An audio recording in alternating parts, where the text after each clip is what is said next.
Here are 7 rules you can apply to achieving anything you desire. Number 1, get serious. Make a decision to go all the way to the top. Up to now you've thought about it. Up to now it's passed your mind. Many of you made the decision and you decided to get serious and your lives have taken off. Like in the shadow going up the dark side of the hill until the moment you decide that, by gum, I'm going to be the best in what I do. I'm going to be in the top 10%. And suddenly you emerge into the sunshine and your life is forever after different. Wonderful. Get serious. Don't fool around anymore. You've really got to get serious. You don't have to be grim, but you must be serious. I know a guy that's got a half a dozen jokes keeping him from becoming wealthy. He's not known as rich. He's known as a joker, which I guess is okay if that's the kind of life you want to live. But it really isn't the best way to live. To go from average to fortune, you must get serious. And you must get serious about 2 very important things. Number 1 is setting your goals and where you want to go. Designing the next 5, the next 10 years is so vitally important. What do you want to do economically? Where do you want to go? What do you want to be? What would you like to have? What would you like to share? How much would you like to earn? How far would you like to go? Those are some major questions to ask. And for that all to work out like you want it to for the next 5 or 10 years, in my personal opinion, you've got to get serious. Say this to yourself every day. I can write my own book. I can have my own business. I can take the trip and travel around the world. It's possible. I can bounce back from adversity and reinvent my life. It's possible. The second letter of the 10 is competence. And this is a discovery that I made a couple of years ago, and it just staggered me because I've been studying success for years. And then there's the book In Search of Excellence, and then there's The Pursuit of Excellence, and then there's Refinding Excellence and Losing Excellence, and all the excellence books. And I sat down and looked at this whole concept of excellence, and I saw something that I hadn't noticed. It's almost like something brought to the surface of your mind. I noticed that every single man or woman that I had studied who had achieved any kind of success in any field whatsoever had done it after they had made a commitment to becoming excellent in that field. And I began to look, and I began to compare, and I began to talk to people, and I speak to thousands of people virtually every month. I found that I never found a single person who was successful who was not excellent at what they did. That competence, the commitment to becoming excellent in your chosen field, is an indispensable prerequisite for success, that if you are not good at what you do, you haven't got a chance in our competitive society unless you win the lottery. And only the top 5 or 10% are excellent. You must commit yourself to excellence. You must commit yourself to becoming the best. And the wonderful thing is that excellence is a journey. It's not a destination. You never get there. Complacency and satisfaction are the key enemies of excellence. But once you commit yourself to becoming excellent, the whole world opens up for you. It's possible to exercise self-interest, but to do it in such a way that no one loses, everyone benefits. Life was not designed to give us what we need. Life was designed to give us what we deserve. We do not reap a harvest in the fall because we need it. We reap a harvest in the fall because we deserve it. And within every single person here, you have 4 ideas, an average of 4 ideas per year, driving to and from work, any one of which will make you a fortune. Any one of which will make you wealthy.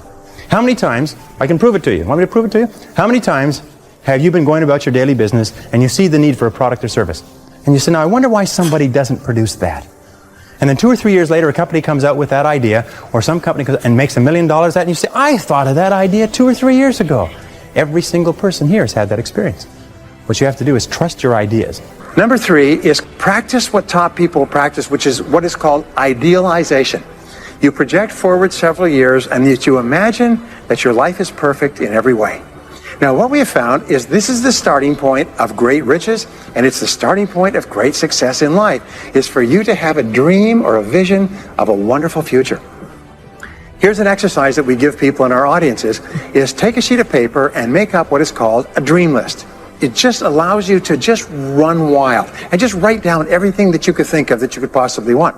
I had a friend who I taught this to, and he got so excited about it, he bought a spiral notebook, and he began writing. And he'd go through the newspaper, and every single thing he saw in the newspaper that was nice, he wrote it down as a goal. He ended up, first time through, with 330 goals. With the end of the month, he had 500 things that he wanted. The interesting thing was that his life exploded. He activated the law of attraction, and he began to attract into his life people, circumstances, ideas, resources, insights that began to move him toward the accomplishment of the goals.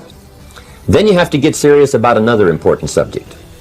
And that important subject is called personal development. Personal development is striving hard to become the kind of person that you want to be. There's a very important question to ask, and the question is, 10 years from now, you will surely arrive. And the question is, where? So to answer the question of where you want to arrive and the kind of person you want to be, you've got to get serious. And the difference between successes and failures is not that successful people make right decisions. It is that successful people make their decisions right. The third point under clarity is to have a vision for yourself and a vision for your life. The key to having a vision is to have a dream. They say in the song, you've got to have a dream if you want to make a dream come true. And you can fulfill your dreams. All the great movers and shakers throughout all of history have been dreamers. They've been people with dreams. They've been people with visions. All leaders have vision. In the book of Solomon, it says, where there is no vision, the people perish. And the metaphysical meaning of that is that where people lack vision, they perish inside because they lose the excitement and the thrill of life. If the best way to predict the future is to create it, which means to have a vision, and even though the vision is in the air or the sky, then build a foundation under your dreams. And when you see men and women who rise from poverty and obscurity to fame and renown, you invariably see someone who had a vision of what they could be and have and do that was far beyond what they were. Every one of us has had an experience. At one time, when we were small, we had a vision of being grown up and having our own cars. And as we grew older, we had a vision of having our own homes and our own families. The problem is that our goals are set so low that even when we do achieve them, they don't turn us on. They don't fill us with enthusiasm. So dream big dreams. The next key to becoming a self-made millionaire is to get around the right people. This is a key for becoming a self-made millionaire. Why? Dr. David McClellan at Harvard did studies for 25 years looking into why it is that some people succeeded greatly in life. What he found was as much as 99% of your success in life is going to be determined by what he called your reference group. Your reference group are the people with whom you habitually associate. Why? It's because we are like chameleons and we absorb through the skin the attitudes, the opinions, the behaviors, the style of dress, the style of speech of the people with whom we associate most of the time. If you start to associate with winners most of the time, you find that they have a totally different worldview. They're positive, they're upbeat, they're focused, they're learning, they're growing, they're positive at what they're doing, and you start to become like that. There is what you've heard about the law of attraction. And the law of attraction says that if you change the way you think, you start to attract new people into your life. If you become aggressive about personal development and personal growth, you start to meet other people who think the same way. And the old groups of people that you associated with fall away, and the new group of people appears. So people say, well, where do I find positive people who are thinking about success all the time? First you become one, and then you naturally attract it.